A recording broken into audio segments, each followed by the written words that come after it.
Bismillahirrahmanirrahim. Assalamu alaikum dear students. Myself Dr. Saidarin and today we are going to study about very interesting topic and that is simple pendulum. Simple pendulum जो है ये एक interesting topic होने के साथ साथ important topic भी है और जैसे मैंने आपको पहले प्रीवियस जितने भी टॉपिक्स बताए मैंने आपको बताया कि आपने उसको किस तरीके से अटेम्प्ट करना है। तो आज हम इस सिंपल पेंडुलम को भी उसी तरीके से देखेंगे कि हम इसे किस तरह सॉल्व कर सकते हैं। हमने सबसे पहले व्हाट इज सिंपल पेंडुलम आपको पता होना चाहिए, बेसिक डेफिनेशन नहीं तो स्टेटमेंट पता होनी चाहिए। यानी स्टेटमेंट का मतलब है कि general introduction of the topic आपको आना चाहिए कि सिंपल पेंडुलम है क्या। Basically you can say that simple pendulum consists of a small metallic Bob. एक स्मॉल मेटालिक बॉब होता है जिसको आप हैंग करते हैं इन एक्सटेंसिबल थ्रेड के साथ। इन एक्सटेंसिबल थ्रेड उसको कहते हैं जिसमें कोई लचक ना हो। और इस तरह के स्ट्रिंग के साथ या थ्रेड के साथ जब आप उसको हैंग करते हैं मेटालिक बॉब को, फिर उसे आप फिक्स पोर्ट के साथ अटैच कर देते हैं। फिक्स्ड फ्रिक्शनलेस पोर्ट होनी चाहिए, यानी उसमें फ्रिक्शन नहीं होनी चाहिए। ऐसी फिक्स पोर्ट के साथ आप उसको हैंग कर देते हैं। उसके बाद इस वक्त जो सिंपल पेंडुलम आपको लग रहा है, ये जो इसकी ये पोजीशन है, ये उसकी मीन पोजीशन है। और इस मीन पोजीशन के ऊपर जो सिंपल पेंडुलम है इस वक्त वो जब तक आप उसको एक्सटर्नल फोर्स अप्लाई नहीं करेंगे वो अपनी मीन पोजीशन पर ही रहेगा। और जब आप एक्सटर्नल फोर्स अप्लाई करके उसे मीन पोजीशन से टूवर्ड्स वन एक्सट्रीम पोजीशन ले जाएंगे, आप किसी भी एक एक्सट्रीम पोजीशन की तरफ अगर आप उसको ले जाते हैं जैसे कि ये नज़र आ रहा है, उसके बाद जब आप उसको छोड़ते हैं तो वो टू एंड फ्रो मोशन करता है जिसको आप ऑसिलेटरी मोशन या वाइब्रेटरी मोशन कहते हैं। ठीक है, तो ये जो ऑसिलेटरी या वाइब्रेटरी मोशन है और इस तरह की ऑसिलेटरी और वाइब्रेटरी मोशन को हम उसकी सिंपल हार्मोनिक मोशन भी कहते हैं। तो सिंपल हार्मोनिक मोशन की एक स्पेशल कंडीशन है। तमाम ऑसिलेटरी या वाइब्रेटरी मोशन मैंने आपको पहले भी बताया कि सिंपल हार्मोनिक मोशन नहीं होती सिवाय जिसमें ये कंडीशन फुलफिल हो रही हो कि एक्सेलेरेशन जो है वो directly proportional to the displacement होना चाहिए और डिस्प्लेसमेंट जो है वो टुवर्ड्स द मीन पोजीशन यानी पीछे की तरफ। इसका मतलब ये है कि जब आप उसे मीन से एक्सट्रीम पोजीशन की तरफ लेके जाके छोड़ेंगे तो ये जो मेटालिक बॉब है ये आगे की तरफ तो नहीं जाएगा, ये हमेशा किस तरफ जाता है, टुवर्ड्स इट्स मीन पोजीशन, अपनी मीन पोजीशन की तरफ पीछे की तरफ जाता है। इसलिए ये नेगेटिव साइन इसके साथ आता है। तो ऐसी मोशन जो कि जिसमें एक्सेलेरेशन जो है उसकी डिस्प्लेसमेंट के प्रोपोर्शनल हो और टुवर्ड्स द मीन पोजीशन हो, ये सिंपल हार्मोनिक मोशन, ऐसी ऑसिलेटरी या वाइब्रेटरी मोशन को हम सिंपल हार्मोनिक मोशन कहते हैं। तो सिंपल पेंडुलम जो है वो आपका वो सिंपल हार्मोनिक मोशन परफॉर्म करता है। तो ये फर्स्ट पैराग्राफ जो है ये इसका जनरल इंट्रोडक्शन है। A simple pendulum consist of a small heavy mass m suspended by light string. Light string, हल्का सा स्ट्रिंग होना चाहिए, इन एक्सटेंसिबल यानी जिसमें लचक ना हो, जिसकी लेंथ एल है, लेंथ ऑफ द स्ट्रिंग जो है वो एल है। Fixed at its upper and, उसको आपने अपर एंड से यहां से फिक्स कर दिया है फ्रिक्शनलेस पोर्ट के साथ जिसमें फ्रिक्शन नहीं है। When such a pendulum is displaced from the mean position, जब आप उसको इस तरह के पेंडुलम को उसकी मीन पोजीशन से आगे लेके जाते हैं through a small angle theta, ये एंगल थीटा आपको नजर आ रहा है। जब आप इसे डिस्प्लेस करेंगे मीन से एक्सट्रीम की तरफ तो यहाँ पे इसकी फिक्स पोर्ट के साथ इसका एक स्मॉल एंगल जो है वो थीटा बन जाएगा और to the position B and released, ये पोजीशन बी है, ये पोजीशन ए जो है ये इसकी मीन पोजीशन है। उसके बाद आप उसको कहाँ लेके जा रहे हैं, एक्सट्रीम पोजीशन को आप उसकी पोजीशन बी कह रहे हैं और फिर आपने वहां जाके इसको रिलीज कर दिया। It starts oscillating to and fro, ये ऑसिलेटरी मोशन कर देगा, to and fro motion over the same path, इसी पाथ में टू एंड फ्रो मोशन करता रहेगा। The weight m g of the mass can be resolve into two components, m g sine theta along the tangent at B and m g cos. अब ये देखें, जब आपको पता है कि वेट हमेशा वर्टिकली डाउनवर्ड होता है, जब आप इसे एक्सट्रीम पोजीशन पे लेके जा रहे हैं तो ये जो इसका वेट है जो कि डाउनवर्ड एक्ट कर रहा है mg, इसके दो कंपोनेंट्स बन जाएंगे क्योंकि ये एक वेक्टर क्वांटिटी है और एंगल थीटा बन रहा है। ये वर्टिकल एंगल आपको पता है हमेशा सेम होता है। अगर आप इस लाइन को आगे लेके जाएंगे तो अगर ये एंगल थीटा है तो ये वाला एंगल, वर्टिकल एंगल्स जो है वो हमेशा वो सेम होते हैं, ये एंगल भी थीटा होगा। अब ये एंगल जो थीटा होने की वजह से वेट के दो कॉम्पोनेंट्स बन जाएंगे। आपको पता है जब भी किसी वेक्टर किसी एंगल थीटा पर एग्जिस्ट करता हो तो उसके कंपोनेंट्स बन जाते हैं। अब यहाँ पर वेट के जो कि एक वेक्टर क्वांटिटी उसके दो कंपोनेंट्स बन गए। एक कंपोनेंट उसका ये बन रहा है mg sin थीटा और दूसरा कंपोनेंट उसका बन रहा है mg cos थीटा। तो mg sin थीटा वो कंपोनेंट है वेट का जो कि उसको मजबूर कर रहा है, जिसकी वजह से आप कह लें कि वो टुवर्ड इट्स मीन पोजीशन जा रहा है।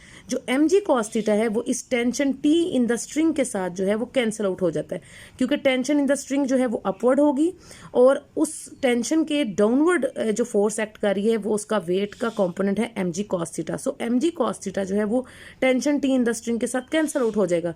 So the component which is responsible for the oscillatory motion, वो कंपोनेंट जो कि ऑसिलेटरी मोशन के लिए रिस्पॉन्सिबल है इधर वो वेट का, वो है mg sin theta.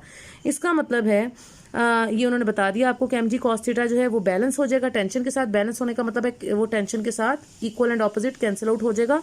So restoring force जो है आपकी वो टोटली डिपेंड करेगी। रिस्टोरिंग, अच्छा, दो तरह की फोर्सेस होती हैं, ये आपने याद रखना है। एक फोर्स होती है अप्लाइड फोर्स। अप्लाइड फोर्स वो है जो आप अप्लाई कर रहे हैं इस पे, और आपने इसको अप्लाइड फोर्स अप्लाई करके इसको मीन पोजीशन से एक्सट्रीम पोजीशन की तरफ लेकर गए हैं। दूसरी फोर्स होती है रीस्टोरिंग फोर्स।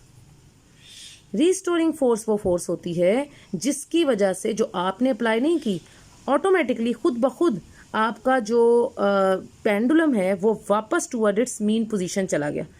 ठीक है, अब वो जो खुद ब खुद वापस जा रहा है टुवर्ड इट्स मीन पोजीशन, जिस फोर्स की वजह से वो जा रहा है वो उसकी रीस्टोरिंग फोर्स है। तो रीस्टोरिंग फोर्स वो हम कह रहे हैं कि वो टोटली, ये जो नीचे फोर्स दी हुई है आपकी रीस्टोरिंग फोर्स की वैल्यू लिखी हुई है कि रीस्टोरिंग फोर्स एफ जो है वो बराबर है m minus m g sine theta, क्योंकि जिसकी वजह से वो वापस पीछे की तरफ जा रहा है वो उसका एम जी साइन थीटा का कॉम्पोनेंट है। माइनस साइन इसलिए लग रहा है क्योंकि वो अपनी टुवर्ड इट्स मीन पोजीशन जा रहा है। एक्स जो है वो इसकी डिस्प्लेसमेंट जो आपने इसको कराई है, एक्स डिस्प्लेसमेंट है टोटल जो आप इसको करा रहे हैं, वो उसकी डिस्प्लेसमेंट को शो कर रहा है। अब ये आपने रीस्टोरिंग फोर्स की वैल्यू लिख ली। अब दूसरी तरफ आ जाते हैं। अच्छा, मैथ्स में एक बात होती है कि अगर आपका एंगल बहुत स्मॉल है तो इफ थीटा इज स्मॉल, अगर थीटा स्मॉल है तो आपका साइन थीटा जो है वो थीटा के इक्वलेंट हो जाता है, यानी वो थीटा को शो करता है। So if theta is small, अगर आपका एंगल स्मॉल तो साइन थीटा थीटा के बराबर होगा। यही चीज़ वो आगे आपको बता रहे हैं कि अगर आपका एंगल स्मॉल है तो साइन थीटा थीटा को शो करेगा। और अब आप ये जो वैल्यू अब आप लिख रहे हैं, this is for applied force. अब दो तरह की फोर्सेस की हम यहाँ पे बात कर रहे हैं। एक हमने पहले बात की जो कि आपकी रिस्टोरिंग फोर्स है, और दूसरी फोर्स जो कि बराबर है F is equal to minus m g sine theta. अब अगर इसको यहाँ पे हम साइन थीटा को थीटा के इक्वलेंट ले लें तो रिस्टोरिंग फोर्स की इक्वेशन आप लिख सकते हैं कि F is equal to minus m g theta. ठीक है, ये आपकी रिस्टोरिंग फोर्स की वैल्यू आ गई क्योंकि आपने साइन थीटा को थीटा के बराबर ले लिया है। तो यहाँ पर आप साइन थीटा की बजाय थीटा लिख लेंगे तो रिस्टोरिंग फोर्स आ गई F is equal to minus m g theta. Second force जो हम अप्लाइड फोर्स की बात कर रहे हैं वो हम ज़्यादातर लिखते हैं न्यूटन सेकंड लॉ को यूज़ करते हुए, F is equal to mass into acceleration. ठीक है, F is equal to m में बड़ी मशहूर इक्वेशन। अब हम ये कह रहे हैं कि आपकी चाहे दो तरह की फोर्सेस हैं, हमारी रीस्टोरिंग फोर्स जो है वो बराबर है अप्लाइड फोर्स के। ये कंडीशन हम यहाँ पे यूज़ करें कि अगर रीस्टोरिंग फोर्स जो कि बराबर होती हैं अप्लाइड फोर्स के बराबर है, तो अप्लाइड फोर्स है mass into acceleration, F is equal to mass into acceleration, ये आपकी applied force. This applied force is equal to restoring force. ये जो माइनस एम जी थीटा है ये आपकी क्या है, रीस्टोरिंग फोर्स। यानी आप यहाँ पे कह रहे हैं कि बेसिकली आपकी फोर्स जो है वो बराबर है restoring force minus m g theta, which is equal to your applied force mass into acceleration. ये चीज़ आप यहाँ पे पुट करें। अब अगर इस चीज़ को यहाँ पे देखें, मैथ्स दोनों तरफ से कैंसिल आउट हो जाएगा। ठीक है, आप बेशक इसको उधर लेके जाके डिवाइड करके कैंसिल आउट कर दें, तो यहाँ से एक्सेलरेशन की वैल्यू आपको मिलती है कि ए बराबर है, दिस इम्प्लाइज कि एक्सेलरेशन इज इक्वल टू, आपने दोनों फोर्सेस को बैलेंस आउट कर दिया। तो जब दोनों फोर्सेस आपस में बराबर हैं तो ए किसके बराबर होगी, इन दो वैल्यूज़ को अगर हम देखें, इन दो वैल्यूज़ को, तो यहाँ से ए बराबर यानी एक्सेलरेशन जो है वो बराबर होगी माइनस जी थीटा के। ये एक्सेलेरेशन की वैल्यू आ जाएगी। So acceleration is equal to minus g theta, ये यहाँ से आया। अब यहाँ से थीटा क्या है, व्हाट इज थीटा। थीटा हमने देखा यहाँ पे कि एक एंगल है, एंगल को शो कर रहा है, और ये रिलेशन आपने अपनी चैप्टर नंबर 5 में भी पढ़ा हुआ है कि s is equal to r theta. ठीक है, जो एस वहाँ पे वो रिप्रेजेंट करता था आपके लीनियर डिस्प्लेसमेंट को, और थीटा जो है वो एंगुलर डिस्प्लेसमेंट को शो करता था। R is representing the radius. ठीक है, ये चीज़ हमने पहले पढ़ी हुई है। तो यहाँ से दिस इम्प्लाइज थीटा जो है वो बराबर होता है एस ओवर आर। ये रिलेशन हम यहाँ पे यूज़ कर रहे हैं कि थीटा बराबर है एस ओवर आर। एस उसकी आर्क लेंथ को शो करे, या आप देख सकते हैं यहाँ पे कि ये जो आर्क वो बना रहा है ए से लेके बी तक, उस आर्क को एस कह रहे हैं हम। ठीक है ना, तो एस बराबर थीटा जो है वो arc A B divided by r, जहाँ पे जो रेडियस है अगर हम इसको कंप्लीट करें पेंडुलम को तो ये एक सर्कल को शो करता है। अगर आप इसको गौर से देखें, अगर हम इसको कंप्लीट इस तरह लें तो ये एक सर्कल को शो करता है, और ये जो ओरिजिन है, जो फिक्स स्पॉट है इसकी, ये basically centre of the circle को शो कर रही है। तो यहाँ से ये जो लाइन है जो कि complete length of the simple pendulum है, जो length of the string of the simple pendulum है एल, ये बेसिकली उसके रेडियस को रिप्रेजेंट कर रही है, रेडियस ऑफ द सर्कल को। ठीक है, तो एस जो है वो उसकी आर्क है, उस आर्क की जो लेंथ है वो एक्स के बराबर है, क्योंकि मैथ्स का रूल है कि अगर एक स्मॉल आर्क है हमारे पास ए से लेके बी तक, वो स्मॉल आर्क जो है वो स्ट्रेट लाइन को शो कर सकती है। तो ये जो एस है ये इस एक्स की वैल्यू को शो कर सकता है यहाँ पे, और रेडियस जो है वो length of the string of the simple pendulum के बराबर होगा। तो ये दो चीज़ें हमने अब यहाँ पे यूज़ करनी है। आर्क लेंथ की जगह एस की जगह हम एक्स यूज़ करेंगे, और रेडियस ऑफ द सर्कल की जगह हम length of the string r जो है वो उसकी जगह वो पुट कर देंगे। तो ये चीज़ यहाँ पे की हुई है कि from by using the equation s is equal to r theta, theta should be equal to s over r. S जो है वो आर के बी को शो कर रहा है, वो जो आर के बी है वो straight line x, small straight line x को शो करिए, स्मॉल डिस्प्लेसमेंट को। और जो एल है वो रेडियस की जगह हम यूज़ कर रहे हैं, रेडियस ऑफ द सर्कल की जगह। तो यहाँ से आप लिख सकते हैं hence theta is equal to arc A B की जगह एक्स डिवाइडेड बाय रेडियस की जगह आप क्या पुट करें, l. So theta is equal to x over l. ये चीज़ हमने निकाली। ये अब x ओवर एल हम यहाँ पे पुट करेंगे एक्सेलेरेशन की वैल्यू में।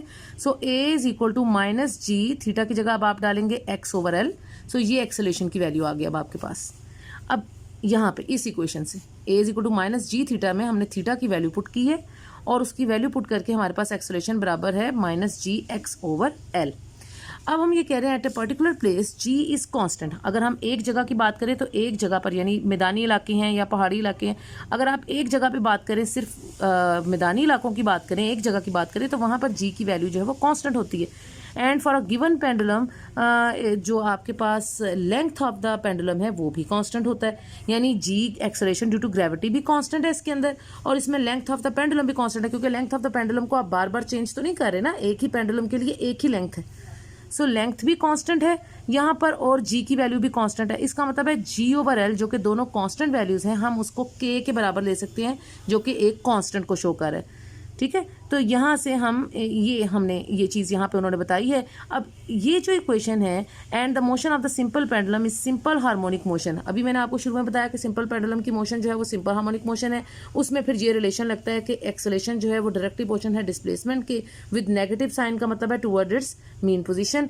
तो ये चीज़, ये जो ओमेगा की वैल्यू है ये कैसे आती है, ये अब हम देखते हैं कि comparing the equation 7.19 with equation 7.9। 7.19 equation ये जो भी हमने एक्सेलेरेशन की निकाली कि a is equal to minus g x over l, यानी एक एक्सेलेरेशन की वैल्यू ये है, इस इक्वेशन से हमें मिल जाएगी कि a is equal to minus g x over l. ठीक है, इस इक्वेशन को उन्होंने कहा है कि हम कंपेयर करेंगे इक्वेशन 7.9। इक्वेशन 7.9 कौन सी इक्वेशन है, ये यूनिफॉर्म सर्कुलर मोशन में जब हमने acceleration in terms of omega जहां हम पढ़ते हैं, वहां इक्वेशन 7.9 है कि एक्सेलेरेशन बराबर है माइनस ओमेगा स्क्वायर एक्स के। ठीक है, ओमेगा जो है वो एंगुलर फ्रिक्वेंसी को भी शो करता है और एंगुलर वेलोसिटी को भी शो करता है। यहाँ पे ये चीज़ अब हम यहाँ पे यूज़ करें, और अगर हम जहाँ पे हम क्या करते होते थे कि माइनस ओमेगा स्क्वायर, जो ओमेगा स्क्वायर है इसको हम कांस्टेंट ले लेते थे, और यहाँ से हम कहते थे कि acceleration is directly proportional to minus x, यानी ये सिंपल हार्मोनिक मोशन को ही शो करता है। तो हमने ये क्वेश्चन 7.9 जो है ये यहाँ पे हम रीराइट करेंगे कि एक्सेलेरेशन बराबर है माइनस ओमेगा स्क्वायर एक्स के। अब ये दो इक्वेशंस आ गई, एक जो आपने अभी निकाली है एक्सेलरेशन की, और एक वो इक्वेशन है जो 7.9 से आपने लिया। अगर आप इन दोनों को कंपेयर करें, कंपेयर करने का मतलब होता है कि लेफ्ट हैंड साइड अगर सेम है तो राइट हैंड साइड भी सेम होगी, यानी मैं लिख सकती हूँ कि minus g x over L जो है ये वाली इक्वेशन का, इसे आप 1 कह लें बेशक और इसको 2 कह लें जो अभी मैंने लिखी है। तो इन दोनों को कंपेयर करने से इक्वेशन 1 का minus g x over L बराबर है इक्वेशन 2 का माइनस ओमेगा स्क्वायर एक्स के। ठीक है, तो यहाँ से माइनस माइनस दोनों तरफ से कैंसिल आउट हो जाएगा, एक्स एक्स चाहे आप कॉमन लेके काट दें या इधर ला के डिवाइड करके काट दें। तो यहाँ से ओमेगा स्क्वायर जो है वो बराबर है जी ओवर एल के, और अगर हम दोनों तरफ का अंडर रूट लें तो या स्क्वायर रूट ले लें तो ओमेगा बराबर होगा under root g over L के। ये एंगुलर फ्रिक्वेंसी की वैल्यू जो है ये यहाँ पे हम इस तरह से वैल्यूएट कर सकते हैं, जो कि इन्होंने ये कर ली है। ठीक है, इन्होंने डायरेक्ट यहाँ पे लिख दिए, ये 1-2 स्टेप्स बीच में आएंगे, आप इसको लिखकर और इस तरह से omega is equal to under root g over l कर सकते हैं। ओमेगा हमने क्यों निकाली है, ओमेगा निकालना इसलिए ज़रूरी है कि हमारा जो बेसिक फार्मूला है टाइम पीरियड कैलकुलेट करने का, चाहे हम सिंपल पेंडुलम का टाइम पीरियड कैलकुलेट कर रहे हों, चाहे हम हॉरिजेंटल मैस स्प्रिंग सिस्टम का टाइम पीरियड कैलकुलेट कर रहे हों, किसी का भी टाइम पीरियड कैलकुलेट कर रहे हों, तो वाइब्रेटरी बॉडी का, तो उसके टाइम पीरियड का ये जर्नल फार्मूला है कि T is equal to 2 pi over omega. अब 2 पाई तो कांस्टेंट है ना, ओमेगा जो है इसकी value horizontal mass spring system के लिए ओमेगा की वैल्यू कुछ और होती है, सिंपल पेंडुलम के लिए ओमेगा की वैल्यू ये है जो कि हमने अभी निकाली है। ठीक है, तो ओमेगा की वैल्यू निकालना बहुत ज़रूरी है। आप उस ओमेगा की वैल्यू को कैलकुलेट करके यहाँ पे अब हम यहाँ पे पुट कर देंगे ओमेगा की जगह यहाँ पर, तो T is equal to 2 pi over omega, यानी t is equal to 2 pi over omega. Omega की क्या वैल्यू है, under root g over l, इस तरह से। तो जब ये ऊपर जाएगा तो ये हो जाए, ये जो नीचे l है ये ऊपर मल्टीप्लाई में चला, न्यूमरेटर में चला जाएगा, और g जो है वो डिनोमिनेटर में ही रह जाएगा। तो इस तरह से आप इसे लिख सकते हैं कि t is equal to 2 pi under root l over g. ये फाइनल फॉर्म है। This is the time period of simple pendulum. So this shows that the time period depends only on the length of the pendulum. अब आपको नजर आ रहा है 2 पाई तो constant है, सिर्फ लेंथ पर डिपेंड करता है, और एक्सेलरेशन ड्यू टू ग्रेविटी पर डिपेंड करता है। And the acceleration due to gravity it is independent of the mass, amplitude और एनीथिंग। यानी ना ही आप मैस, बॉब का मैस छोटा लें, बॉब बड़ा लें, बॉब उसका मैस चेंज करें, उससे भी कोई फ़र्क नहीं पड़ता। अगर आप एम्पलीट्यूड चेंज करें, एम्पलीट्यूड का मतलब है कि मैं अगर एक्सट्रीम पोजीशन 6 सेंटीमीटर पे ले रही हूँ या 2 सेंटीमीटर पे ले रही हूँ, तो मैं 2 सेंटीमीटर की बजाय उसे 4 सेंटीमीटर पर भी ले सकती हूँ, 6 सेंटीमीटर पर भी एक्सट्रीम पोजीशन ले सकती हूँ। उससे कोई फ़र्क मेरी वैल्यूज़ पर नहीं पड़ेगा, ना ही बॉब का मैस चेंज करने से कोई फ़र्क पड़ेगा। सिर्फ फ़र्क पड़ेगा तो लेंथ ऑफ द पेंडुलम को चेंज करने से पड़ेगा, क्योंकि एक्सेलरेशन ड्यू टू ग्रेविटी वैसे ही एक स्पेसिफिक जगह के लिए कॉन्स्टेंट वैल्यू देता है। तो टोटली आपकी लेंथ ऑफ द पेंडुलम जो है उसके ऊपर आपका सिंपल पेंडुलम की वैल्यूज़ डिपेंड करती हैं। अदरवाइज बाकी सारी वैल्यूज़ जो हैं उस पर कोई फ़र्क उस पर नहीं पड़ता। तो ये आपका रिजल्ट में आप लिख देंगे। शुरू का फर्स्ट पैराग्राफ जो है ये आपका इंट्रोडक्टरी है, आप इसे इंट्रोडक्शन भी कह सकते हैं, और उसके साथ ही आप उसकी डायग्राम बना लेंगे। उसके बाद जो यहाँ से जब ये स्टार्ट होगा, the restoring force will be, यहाँ से आप उसकी एक्सप्लेनेशन एंड डेरिवेशन स्टार्ट कर सकते हैं। थ्रू आउट ये सारी एक्सप्लेनेशन एंड डेरिवेशन है, आप डायग्राम एक्सप्लेनेशन एंड डेरिवेशन के साथ बना लें, और उसके बाद एंड पे ये जो लास्ट ग्रीन पोर्शन है ये आप उसके रिजल्ट में लिख सकते हैं। अब इसकी एग्जांपल, छोटी सी एग्जांपल है जो कि उन्होंने आपको दी हुई है। What should be the length of the simple pendulum whose period is 1 second. अच्छा, यहाँ से एक बात याद रखें, ऐसा सिंपल पेंडुलम जिसका टाइम पीरियड 2 सेकेंड हो उसे हम सेकंड्स पेंडुलम कहते हैं।